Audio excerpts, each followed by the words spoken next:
अस्सलाम वालेकुम सर, मेरा नाम आबिद नवाज हुसैन है। मैं हेड कांस्टेबल हूँ, थाना ठट्ठा सादकाबाद में तैनात। सर, आज 10 मुहर्रम की मेरी ड्यूटी जहानिया में थी जुलूस के साथ, और मेरी पॉइंट ड्यूटी SHO साहब ने लगाई थी। वहाँ पर मैं मौजूद था कि DSP साहब जहानिया गुलाम मुस्तफ़ा गुज्जर साहब, सर उन्होंने अपने रीडर के ज़रिए मुझे बुलाया और बुला के मुझसे पूछा आप क्या ड्यूटी कर रहे हैं।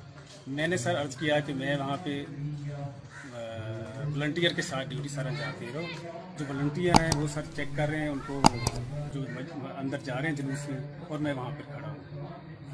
उन्होंने ना मुझसे कोई बात पूछी, ना कोई आगे जवाब दिया, और मुझे एक थप्पड़ रसीद आवाम के सामने सर उन्होंने मेरी इंसल्ट की है। मुझे इंसाफ चाहिए सर।